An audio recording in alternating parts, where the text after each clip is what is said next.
Baik. Assalamualaikum warahmatullahi wabarakatuh. Selamat pagi. Ini untuk PPT-nya apakah sudah terlihat? Bisa ada respon sebelum kita mulai perkuliahan pagi hari ini?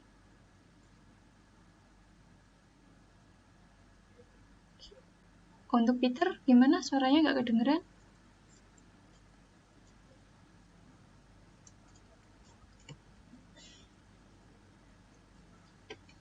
Mungkin bisa di kolom chat ya, Dek. Karena memang suaranya tidak terdengar. Apa karena dari saya atau gimana? Oke, terima kasih. Baik, sebelum kita mulai perkuliahan pada pagi hari ini, alangkah baiknya kita berdoa terlebih dahulu.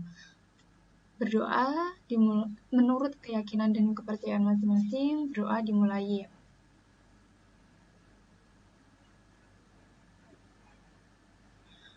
Doa selesai. Baik, untuk pertemuan kelima ini kita akan membahas tentang menjadi kreatif dan kritis. Nah, apa sih yang menjadikan seseorang itu bisa kreatif dan berpikir kritis? Nah, kita perlu pelajari.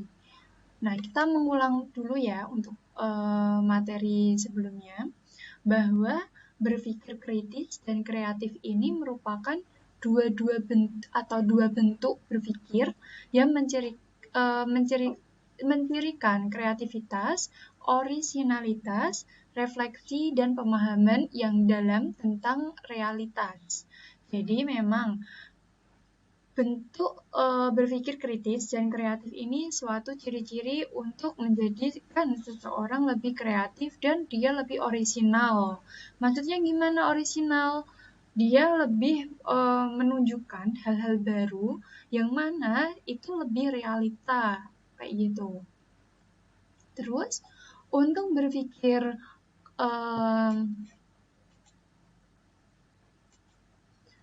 berpikir kreatif bagaimana?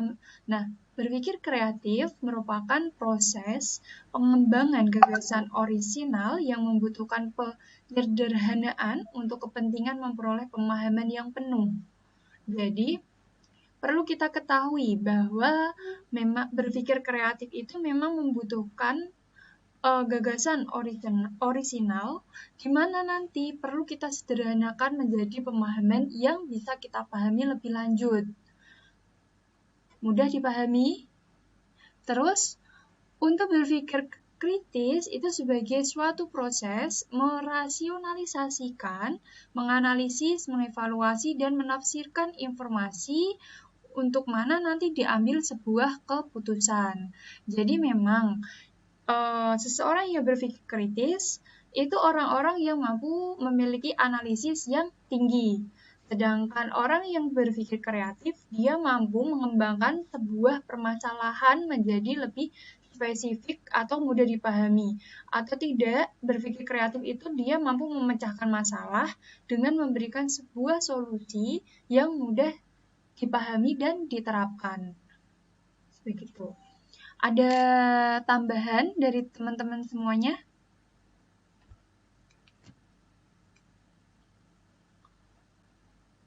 Kalau belum ada, kita next. Nah, apa sih untuk menjadi seseorang itu mampu berproses menjadi kritis?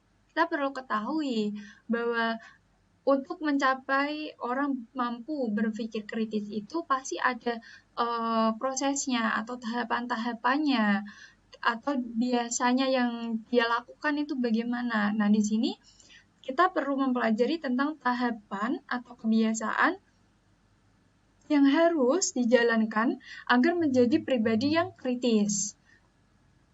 Nah, kita ketahui dulu ada problem. Problem tuh sebuah masalah. Jadi, orang yang berpikir kritis, dia akan punya masalah. Maksudnya dia akan mampu memecahkan masalah. Kita ketahui juga membiasakan diri untuk mengidentifikasi sebuah problem dan mempertanyakan yang hendak dijawab. Nah, di sini problem itu membiasakan, jadi dia mampu mengidentifikasi permasalahan-permasalahan yang ada pertanyaannya, atau dia akan memberikan pertanyaan dari suatu permasalahan itu, terus hendaknya dia juga akan menjawab sebuah problem itu, kayak gitu. Nah, dalam tahapannya itu pasti akan ada problem. Setelah itu thinking, dia akan berpikir. Bagaimana berpikir? Kita lanjut. Berpikir itu kemampuan, dia bakalan mengumpulkan data, pendapat, dan argumen yang berbeda. Jadi memang dalam berpikir ini seseorang itu pasti akan mencari data, atau dia akan mencari informasi, entah itu bisa observasi atau wawancara atau berdasarkan argumen-argumen dalam sosial media untuk dia kumpulkan bahan-bahannya yang perlu dikaji. Terus kita lanjut, thinking ini juga kita ingin berproses menjadi pribadi yang kritis.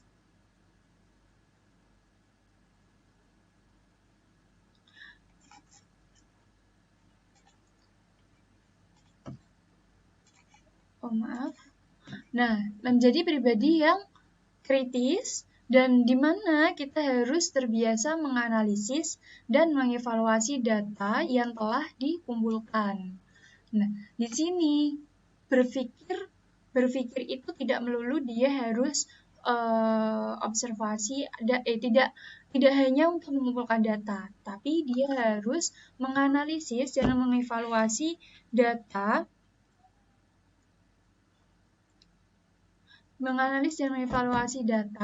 di mana nanti dia harus menyimpul atau mengevaluasi itu, kayak gitu ya. Barulah solution ini dia dari hendak menganalisis dan mengevaluasi, dia memecahkan sebuah masalah itu dalam wujud memberikan kesimpulan. Jadi orang yang berpikir kritis juga akan membiasakan dirinya membuat kesimpulan yang tepat berdasarkan hasil yang telah dilakukan, kayak gitu. Dari membiasakan diri akan mengidentifikasi permasalahan, terus dia mengumpulkan data, dia berpikir dengan mengumpulkan data, observasi, mengumpulkan pendapat, atau mencari argumen-argumen lainnya. Terus setelah itu dalam thinking ini, dalamnya juga ada proses berpikir kritis ini, di mana nantinya dia menganalisis dan mengevaluasi data-data yang telah dikumpulkan. Setelah itu, dia baru membiasakan diri memberikan evaluasi dari problem dan data-datanya itu. Begitu. Berdasarkan hasil analisis yang telah dilakukan. Dari sini, dari proses menjadi kritis, adakah pertanyaan terlebih dahulu untuk teman-teman semuanya?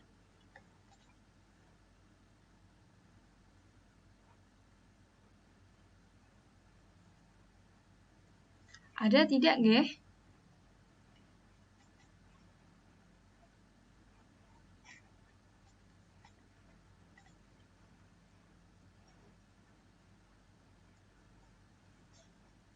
Tidak ada? Oke, lanjut, Ge. Nah, tadi proses berpikir kritis. Nah, sekarang proses menjadi kreatif.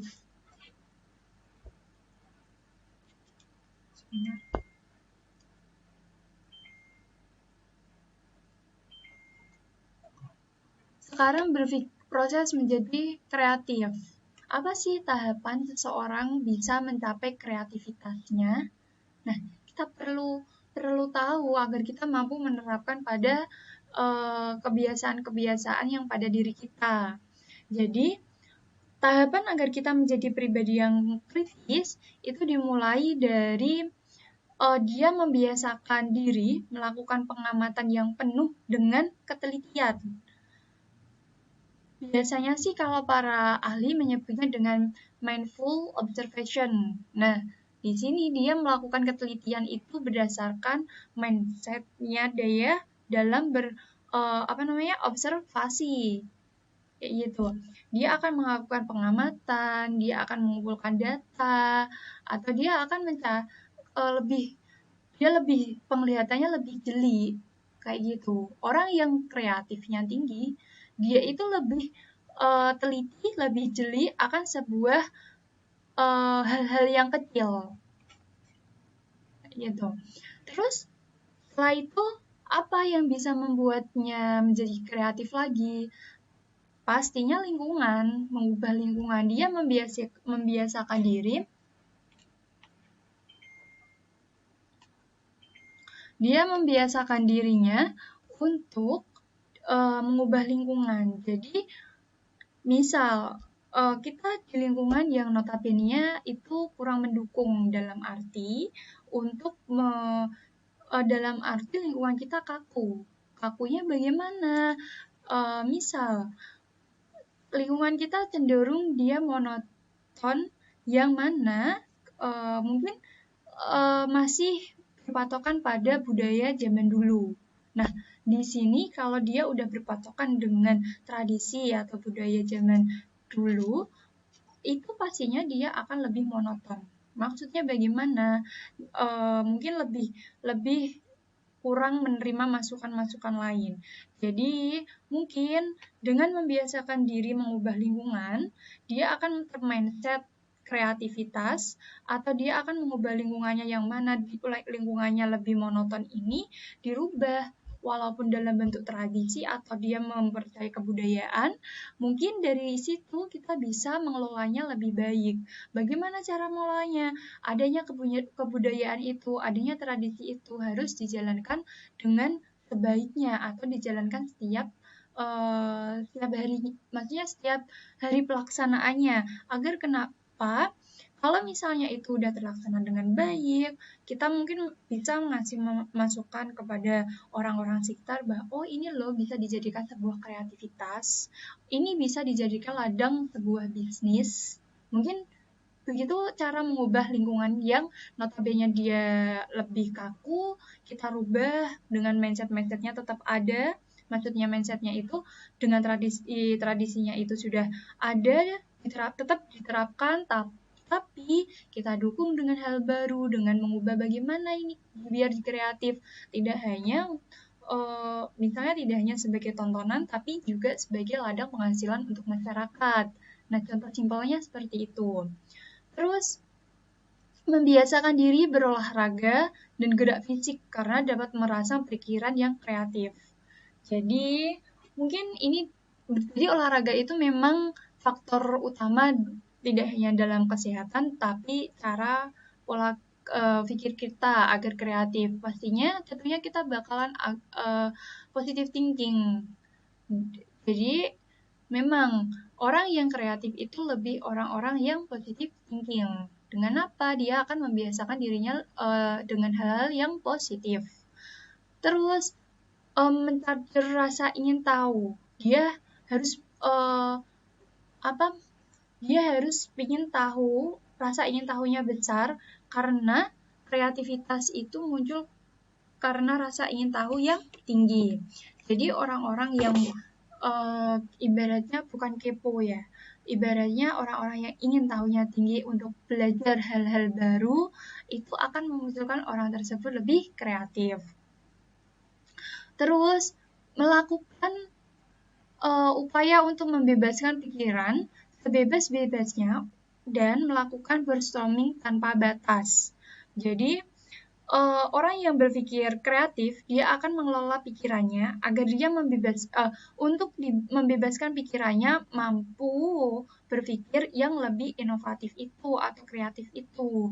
Bagaimana caranya orang-orang yang seperti itu? Mungkin dia akan lebih mencoba hal-hal baru, dia akan menemukan hal-hal baru di mana dia akan membuat eksperimen. Nah, dia akan membebaskan pikirannya dengan eksperimen-eksperimen itu, hal-hal positif itu, agar dia akan mengelola kreativitas yang ada pada dirinya. Mungkin dari sini ada pertanyaan.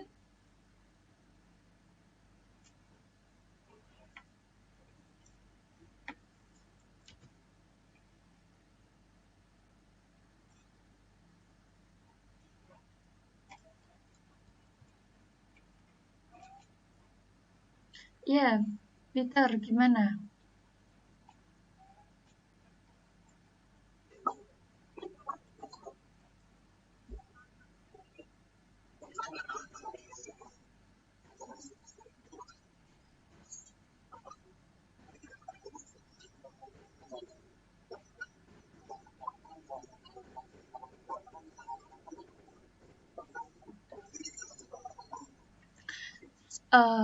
Suaranya agak itu, jadi kalau SDM dia kurang, terus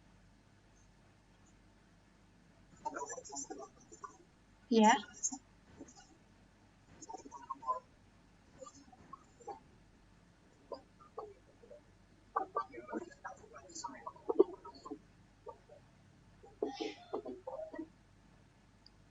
oh ya, ya tentunya kalau misalnya di SDM-nya di kampung kurang, dia mampu menciptakan sebuah inovasi baru atau kreativitas di kampung tersebut, tentunya orang tersebut memiliki pola pikir yang kreatif. Apalagi kalau dia mampu mendorong SDM-SDM lainnya untuk saling kolaborasi atau saling kerjasama untuk menciptakan hal baru, di mana nantinya di situ mampu menciptakan meningkatkan perekonomian. Contoh, misalnya, ini Peter punya di kamunya ada Karang Taruna nih. Karang Tarunanya itu notabene cuma hanya ya kalau ada event-event aja kayak gitu kan.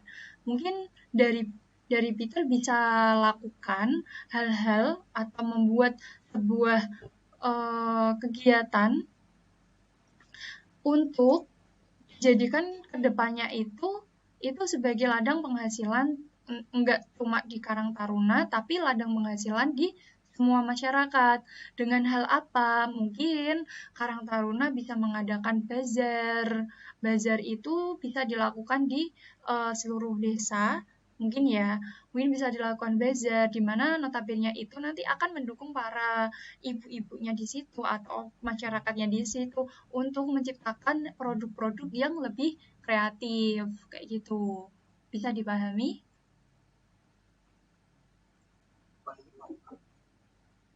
Baik. Oke, kita lanjut ya.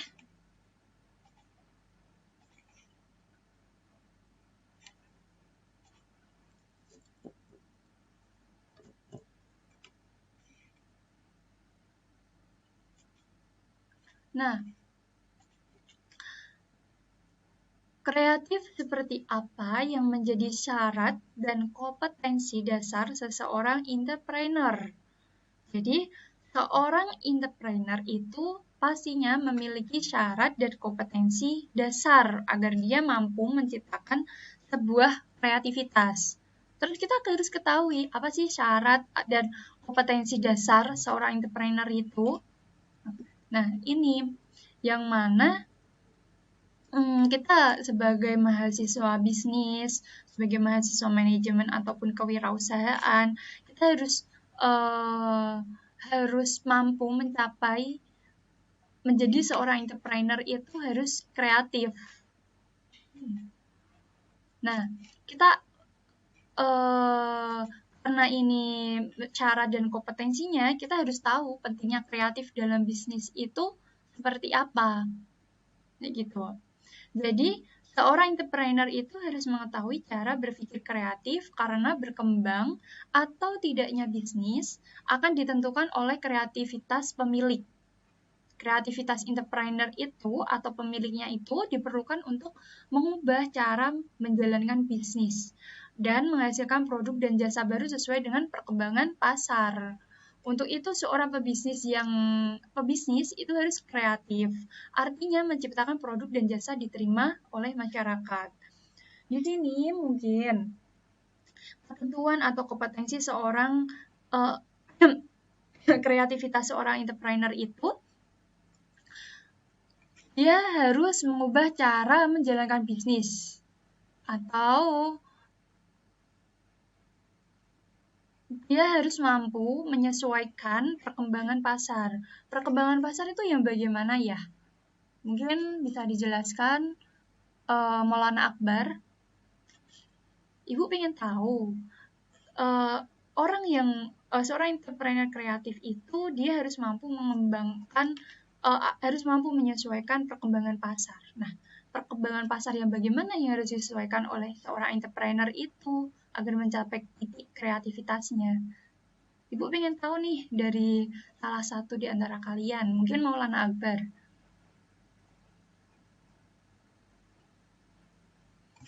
Bisa on mic?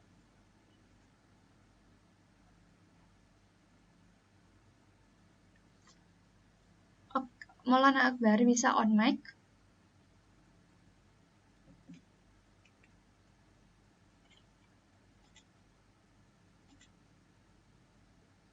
Mungkin kita ganti Muhammad Rizal. Muhammad Rizal bisa on mic?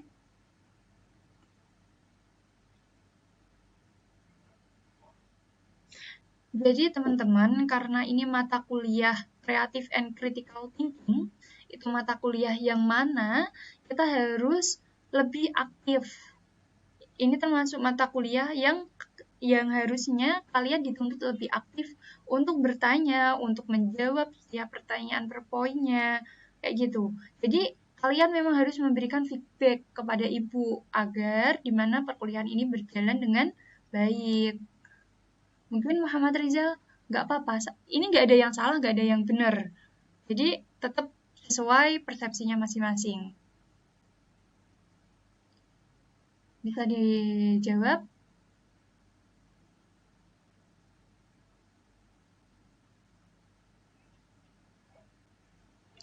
Oke, mungkin.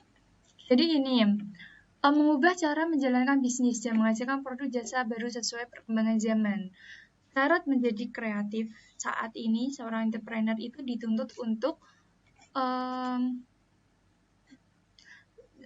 syarat saat ini tuh seorang entrepreneur dituntut lebih menguasai pasar, yaitu kita harus bisa online atau offline, di mana dalam jualannya itu tidak hanya berupa sebuah kios atau toko, namun itu bisa lebih kreatif. Dia mampu menciptakan sebuah platform sendiri atau blog namanya, atau dia harus mengikuti ini aplikasi-aplikasi penjualan. Jadi di mana dia lebih kreatif atau lebih menarik pelanggannya tuh bagaimana, atau dia menciptakan sebuah web itu dia desain dengan sesuai dengan karakter bisnisnya, itu malah lebih menarik. Jadi memang kreativitasnya itu mungkin juga dituntut tentang digitalisasi. Tidak melulu itu, tapi juga tentang offline-nya itu, sebuah kios. Biar kenapa? Dua-duanya ini bisa berjalan beriringan. Kayak gitu. Terus, sesuai perkembangan pasar yang bagaimana? Tentunya perkembangan pasar yang dibutuhkan konsumen. Apa sih saat ini yang sedang dibutuhkan konsumen? Apakah bahan pokoknya yang lebih penting, ataukah sandangnya yang lebih penting, atau pangannya lebih penting, atau dia lebih menginginkan tentang stylishnya atau apa ya namanya? Lebih ke interiornya, atau mungkin kayak gitu. Nah, seseorang kalau ingin menjerumus itu dia harus tahu basicnya. Ya, Peter silakan kalau izin menambahkan.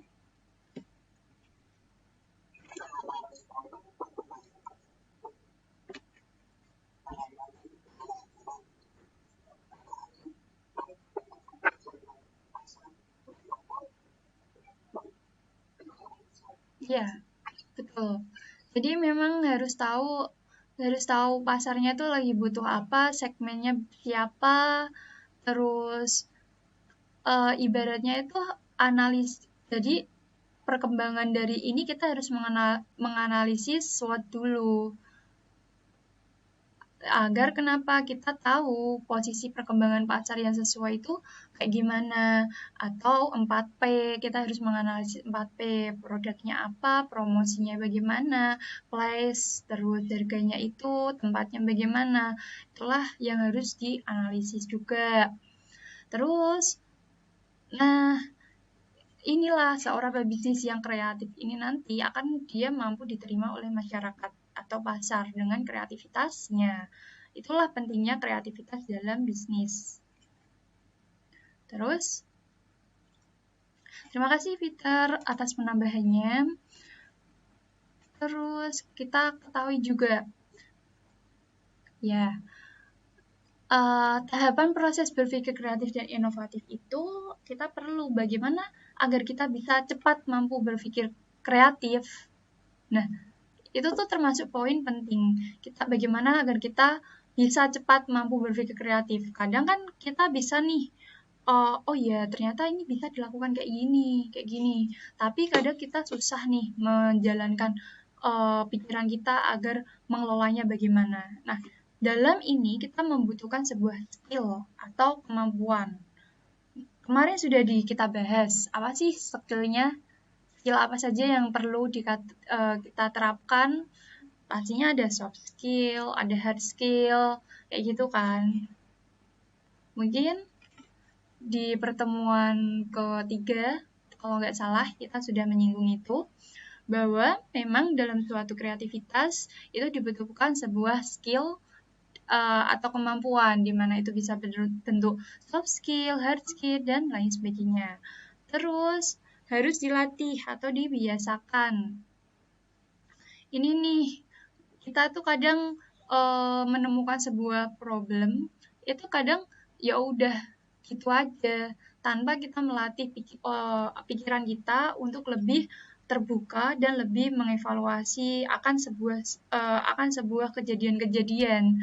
Nah, di sini kita harus melatih dan membiasakan diri kita pastinya agar mampu kedepannya kita lebih terbiasa berpikir kreatif. Terus setelah itu bagaimana?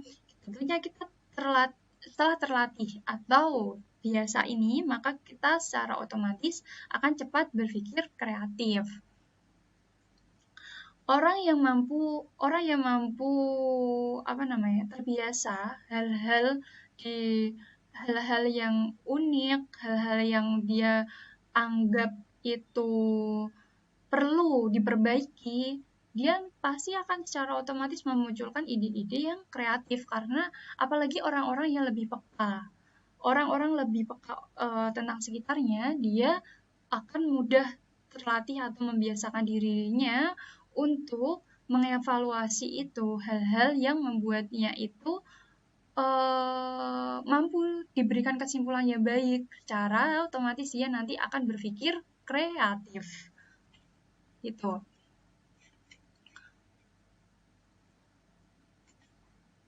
Terus, meningkatkan kemampuan berpikir kreatif. Nah, dalam meningkatkan kemampuan berpikir kreatif, pastinya kita perlu memperbaiki mental. Gitu. Terus, meningkatkan kemampuan teknik. Jadi, dua ini tuh saling berkaitan. Kalau mental kalian kuat, tapi kalian tidak punya basic tekniknya untuk menjalankan, itu juga percuma. Tapi kalian punya basicnya nih tentang kreativitas, tapi mental kalian nol, itu juga percuma. Jadi memang di sini, ini tuh dua hal yang saling berkaitan untuk meningkatkan kemampuan berpikir kreatif kita. Bagaimana sih memperbaiki mental kita? Mungkin dimulai dari hal-hal kecil dulu. Membiasakan diri kita bersosialisasi sama orang. Ya orang terdekat kita aja. Kita lebih suka sharing-sharing. Nah, orang-orang yang suka sharing-sharing kayak gitu, dia cenderung akan mempunyai mental yang kuat nanti ke depannya. Nah, terus lebih ke sharing atau lebih suka bertanya atau lebih suka mendengarkan. dia itu nanti jika ketemu banyak orang, dia mampu memperbaiki mentalnya untuk menghadapi sebuah risiko ke depannya karena dia tahu saya itu berani gitu. Terus meningkatkan kemampuan teknik.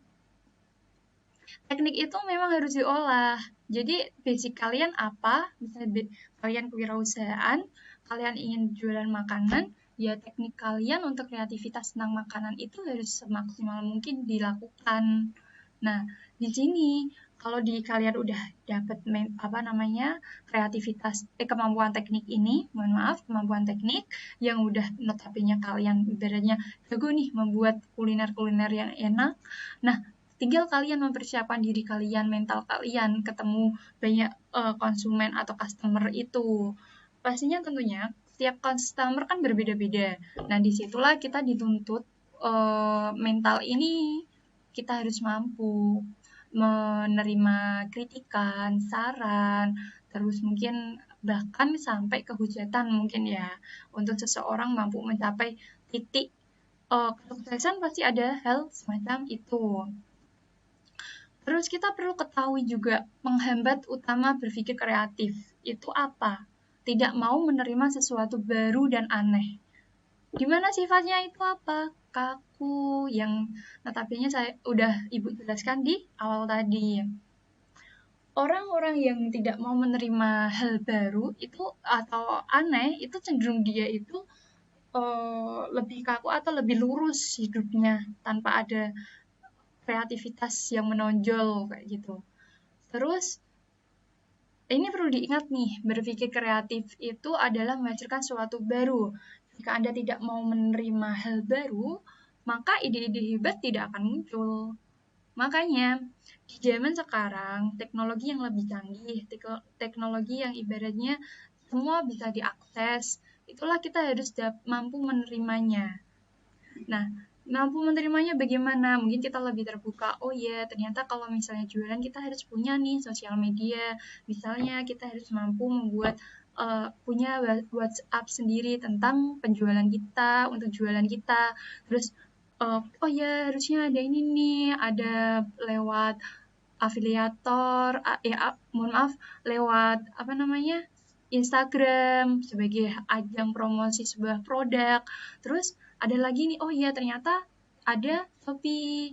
Kita mampu melakukan live tentang penjualan kita mampu mengupload produk-produk kita untuk dijual secara itu nanti kita mampu terbuka akan semua media-media yang saat ini terjadi gitu. Terus dari sini ada gak pertanyaan terlebih dahulu, teman-teman semuanya?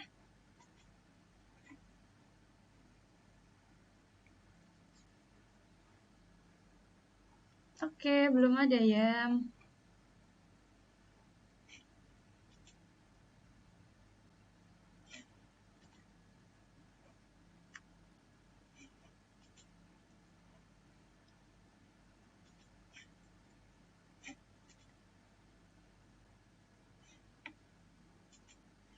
Nah, nih contoh nih. Contohnya itu kalau dalam sebuah perusahaan, Ibu memberikan contoh dalam sebuah perusahaan atau contoh berpikir kreatif itu dia mempromosikan tim untuk menjadi kreatif. Ini ada industri teknologi bergantung pada inovasi untuk berkembang. Jadi yang memiliki tim yang dapat mengembangkan kreativitasnya mampu menciptakan dan meningkatkan produk atau fitur dan itu merupakan sebuah keharusan dalam sebuah perusahaan.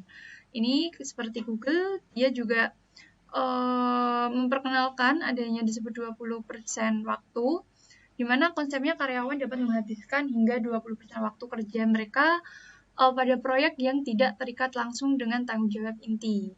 Jadi, mungkin ini sebuah perusahaan besar notabene ya, karena Google itu mampu menciptakan karyawannya mendapatkan 20% waktu untuk berinovasi kreatif dengan dimana tidak terikat dengan job desk-nya. Karyawan yang tidak terikat dengan job desk diberi kesempatan tidak terikat dengan job desk-nya itu, job deskripsinya itu, dia akan dituntut untuk mengembangkan sebuah kreativitas. Itu merupakan apa ya, dia akan mengelola pikirannya. Oh ternyata misalnya saya dapat job desk ini, maka saya harus begini begini begini. Disitulah nanti dia dituntut untuk mengelola pikirannya. Nah hal ini juga sudah diterapkan dalam perusahaan Google.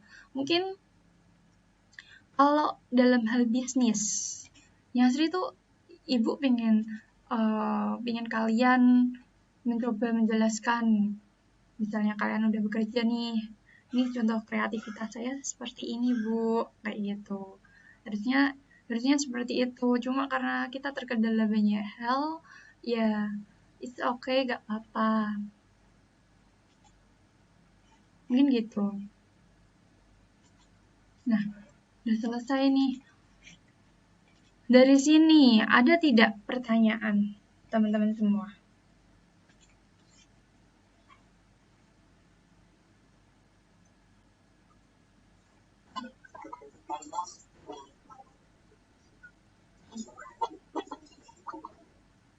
Gimana?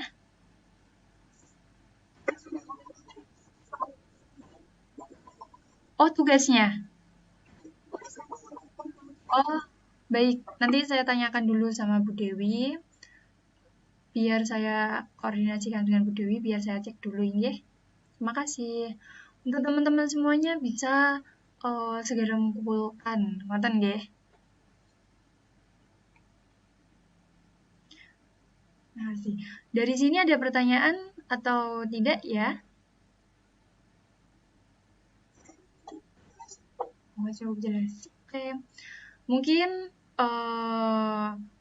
kita bisa akhiri pertemuan kita pada pagi hari ini.